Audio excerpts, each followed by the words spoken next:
Yo soy el buen pastor, que da la vida por sus ovejas. El Señor esté con vosotros. Lectura del Santo Evangelio según San Lucas. Gloria a ti, Señor. En aquel tiempo dijo Jesús a sus discípulos: Cuando veáis a Jerusalén sitiada por ejércitos, sabed que entonces está cerca su destrucción. Entonces los que estén en Judea que huyan a los montes, los que estén en medio de Jerusalén que se alejen, los que estén en los campos que no entren en ella, porque estos son días de venganza para que se cumpla todo lo que está escrito. Ay de las que estén encinta o criando en aquellos días, porque habrá una gran calamidad en esta tierra y un castigo para este pueblo. Caerán a filo de espada, los llevarán cautivos a todas las naciones, y Jerusalén será pisoteada por gentiles hasta que alcancen su plenitud los tiempos de los gentiles. Habrá signos en el sol y la luna y las estrellas, y en la tierra angustia de las gentes, perplejas por el estruendo del mar y el oleaje, desfalleciendo los hombres por el miedo y la ansiedad ante lo que se le viene encima al mundo, pues las potencias del cielo serán sacudidas. Entonces verán al Hijo del Hombre venir en una nube con gran poder y gloria. Cuando empiece a suceder esto, levantaos, alzad la cabeza, se acerca vuestra liberación. Palabra del Señor. Gloria a ti, Señor Jesús. Estas palabras las pronuncia nuestro Señor antes, por supuesto, de su crucifixión. Por lo tanto, vengamos el año 33. Se cumplieron años 70 en la guerra de los judíos contra los romanos, años 70, destrucción absoluta de Jerusalén, fue arrasada, el templo demolido, y se habla, quizás son cifras difíciles de constatar, pero se habla de 1 millón de judíos llevados como esclavos. Quizá, repito, las cifras pueden ser exageradas, pero en todo caso una multitud, porque Jerusalén estaba celebrando la Pascua, la ciudad estaba en ese momento llena de judíos de todo el mundo, y en ese momento fue sitiada por las tropas romanas, con lo cual una ciudad que estaba previsto con 1 millón de personas para unos días de fiesta, se quedó sin alimentos, se quedó incluso sin bebida, sin agua, y aquella inmensa cantidad de gente se vieron imposibilitada de huir o imposibilitada de recibir refuerzos. Fue un desastre para los judíos. El Señor lo predice. Y lo predice y dice que son consecuencia también de los pecados de los hombres.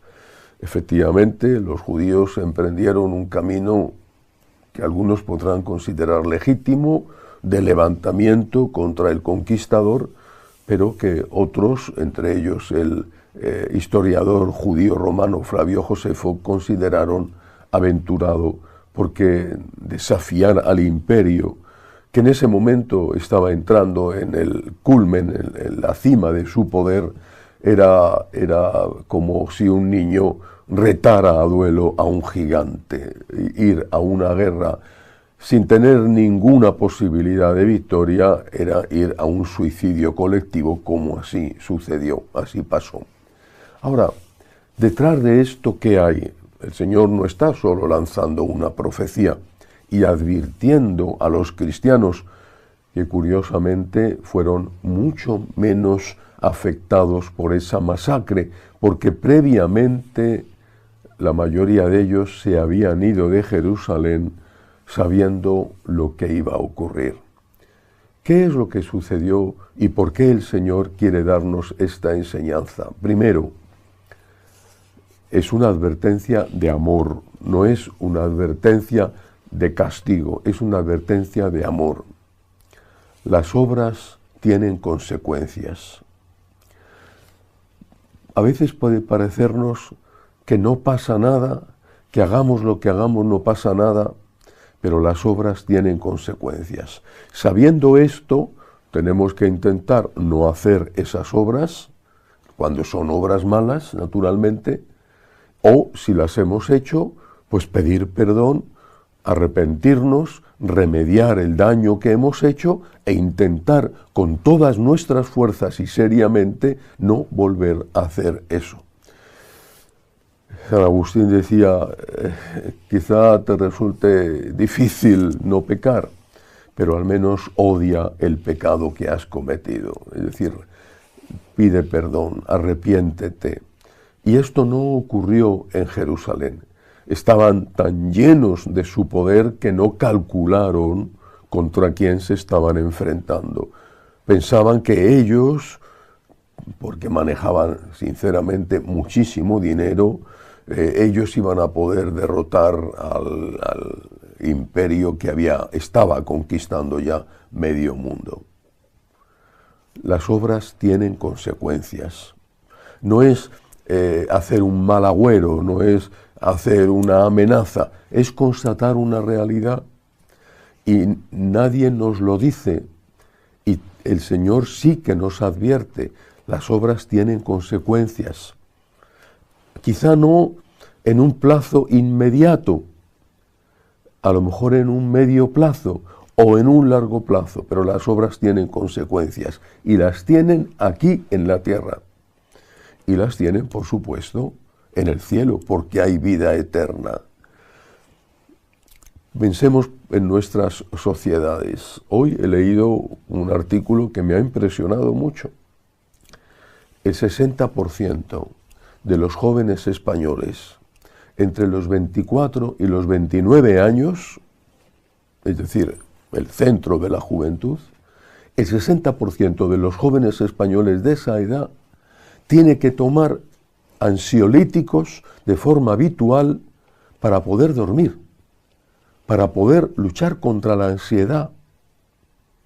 Las obras tienen consecuencias.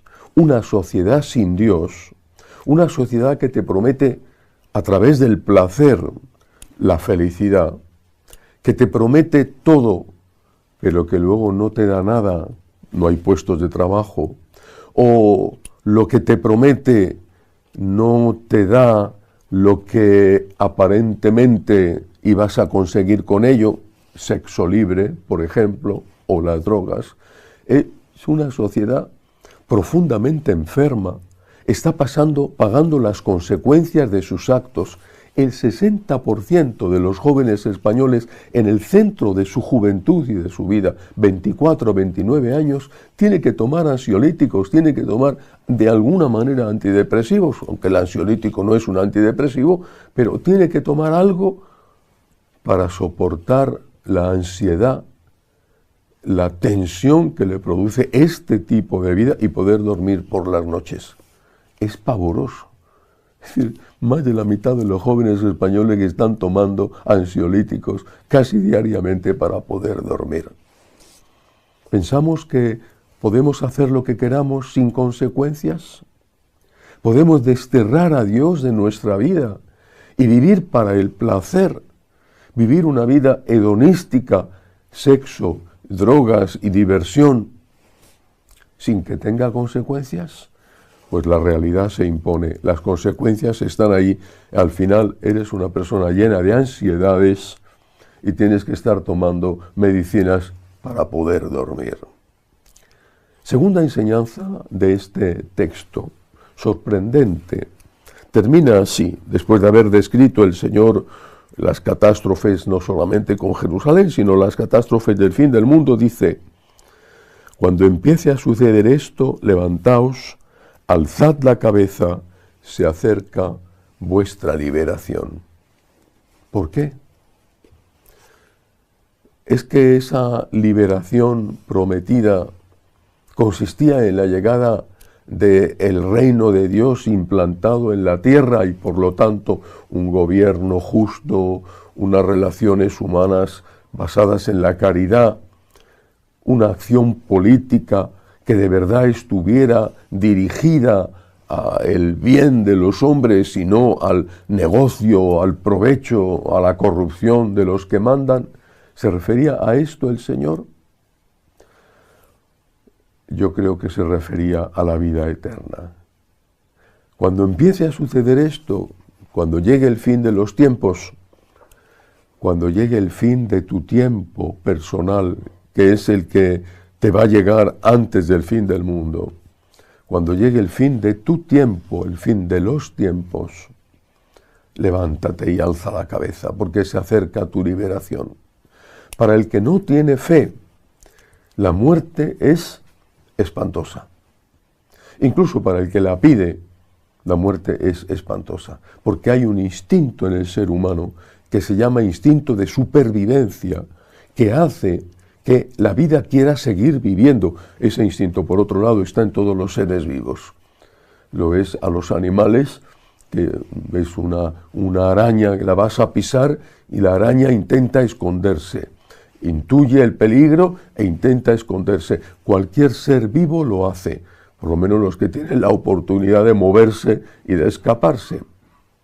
Es el instinto de supervivencia de los seres vivos. Lo tenemos.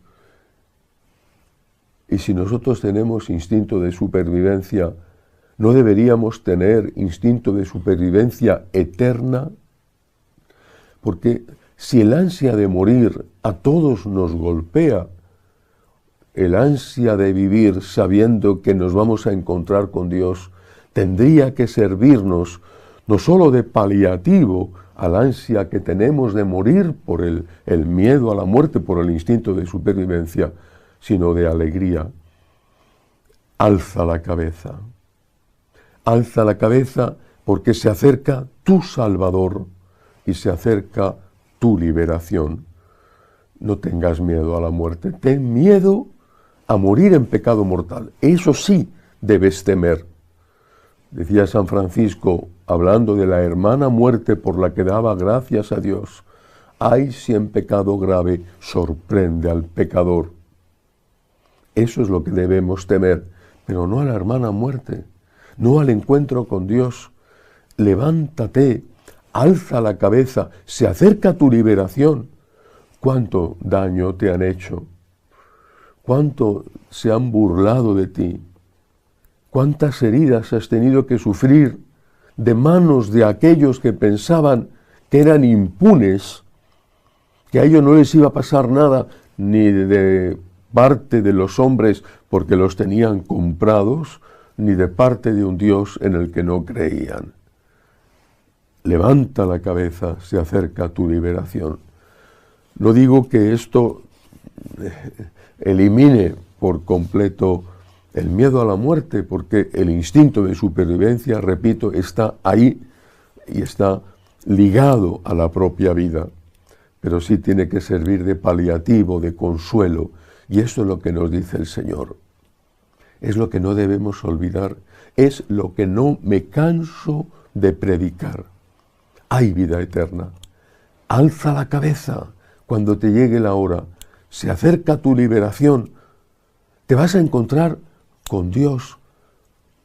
Tanto más alegre ese encuentro, cuanto más has amado al Señor, más has buscado al Señor, más has estado con el Señor. Que así sea.